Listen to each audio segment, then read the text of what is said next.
At one time or another, many of us have imagined about running away to join the circus. But for people with disabilities, though, opportunities like this have long been out of reach until now. Paige is live in Garland at the site of the Omnium Circus, an inclusive and accessible company that brings all of the thrills and joy to people that only a circus can. Hello to you, Paige.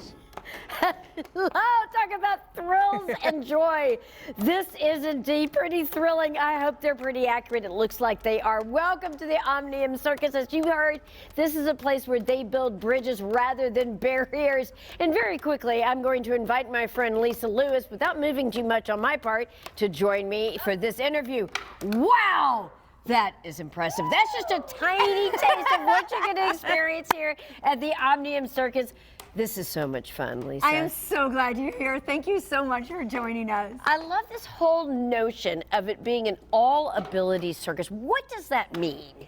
Okay, so it means that everybody has an amazing ability. No matter who you are, no matter the body you inhabit or the skin you are in, you have the potential to be your best self. And that's what we want to share with the people, with everybody's. You can do whatever is your dream, your imagination. You may do it differently, but that's okay. I love the fact that you said everybody's, because I think that that's a really good point. And your story is interesting.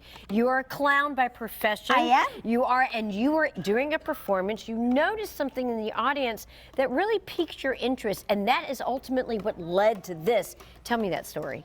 So back when I was performing in arenas, I looked at a huge section of the audience and everybody was crazy grumpy. And there was one row of teenagers that was just really grumpy. And my partner went up to them and started telling jokes in sign language. All of a sudden they started laughing. When their energy changed, the entire energy of the whole section changed. And I realized the power of inclusion. If we can all laugh together, each through our own pathways, then there's joy for everyone. And it increases all of us. It doesn't diminish anyone. It increases everyone by welcoming all sorts of different perspectives and bodies and abilities to the same show. Well, and I want to talk about that and the sensitivity that you've applied for the audience as well as to the performers. You were mentioning when you were talking about that you realized that many of the spectators in that particular performance were deaf. You have done some things to make sure that the audience is included in the experience as much as everybody else that's here. Absolutely. So in the world, 25% of people have some sort of an access need. 25% of the world has a disability.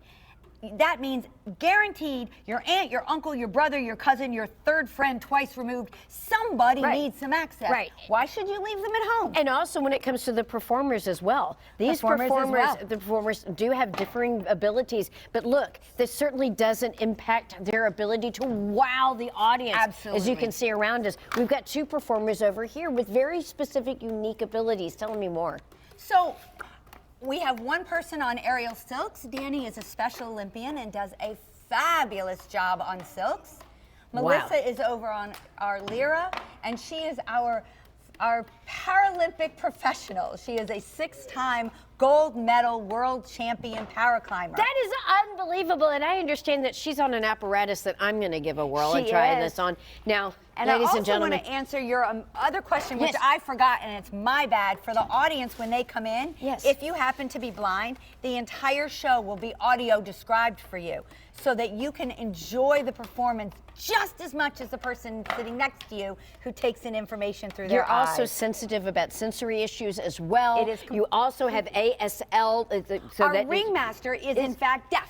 That is impressive. So the show will be delivered in American Sign Language, and those who are hearing get a fabulous voiceover of our chairman of our board and the first Black ringmaster on Ringling, Jonathan Lee Iverson. I've met him. He is wonderful. Well, you're going to hear his voice tonight. Can I hop on this and see what this looks like? This could be ugly, ladies and gentlemen. As we all know, I'm not particularly coordinated in any way. Oh, you'll okay, let's take a look. Let's see how I can hop on, if you don't mind. Oh, absolutely. So how do I begin? Now, this is going to be too much for me. Actually, can you pull up on that? All right.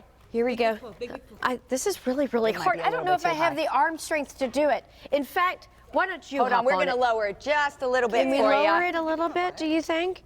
Is it being lowered? Lower it. Just be careful. Sadly, guys, good news is that this is not done in the time that I have remaining in this particular segment. I will make sure that this is on my Instagram. You can check it out at Paige McCoy Smith on Instagram. In the meantime, I congratulate all of you, and I hope you have a fantastic performance. Where can we go get more information? So you can get more information at garlandarts.com. We have a show tonight at 7 and 2 shows tomorrow at 10:30 and 1:30. So please join us. We're going to have a fabulous time. Please join us. It's going to be fun.